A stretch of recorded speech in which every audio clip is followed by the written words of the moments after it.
L'été à Sherbrooke, on a la fête du Lac des Nations, les baignades au Parc Blanchard et les mosaïcultures qu'on retrouve sur une dizaine de sites en ville. Aujourd'hui, on vous amène dans les coulisses de la création de ces sculptures végétales. Ils sont trop longs, puis en même temps, on veut qu'ils ramifient. On veut qu'ils ramifient dans le bas pour avoir une meilleure densité. Donc là, je vais aller planter dans le bras de Gustave. En fait, à Sherbrooke, ça fait vraiment longtemps qu'il y a des mosaïcultures. Il y avait la Côte King, je pense que ça faisait 50 ans qu'elle était là. Fait qu'il y en avait déjà quelques-unes. C'est vraiment avec le circuit en 2018 qu'on a décidé d'en faire de plus en plus puis faire vraiment des 3D. On avait beaucoup de 2D avant. Je dois venir percer des trous. Ensuite, je viens insérer ma plante, une par une. Présentement, on est dans la salle de production, la salle victorienne. Ça ici, c'est toutes nos plantes de mosaïque. Il y a certaines de ces plantes-là qui vont être plantées là, dans les prochaines semaines, puis il y en a d'autres qui sont en remplacement là, si jamais il y a des plantes qui meurent ou si on a du vandalisme. On a déjà nos plantes prêtes à être replantées là, pour que la structure soit belle toute la saison. Je fais les plants à l'automne déjà pour pouvoir donner à l'équipe de production la quantité de plantes que ça prend, puis eux vont produire les boutures durant l'hiver. C'est vraiment très rare, même la production à l'intérieur d'une ville, il y a très peu de villes qui en font. Fait qu'en plus de faire la production, c'est nous qui font la conception, les structures et la plantation et l'entretien.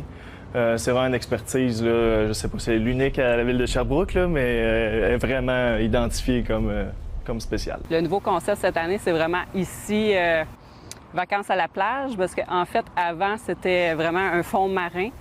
Mais là, avec l'inclusion de Pays Bleu, on s'est vraiment amusé à faire une section fond marin et section plage. Fait que là, c'était comme évident que Gustave s'en allait à la plage avec sa planche de surf. Ça a commencé à cause qu'elle m'a demandé de créer des mitaines pour Gustave le nain. Okay. J'ai aussi fait des pattes pour Teddy.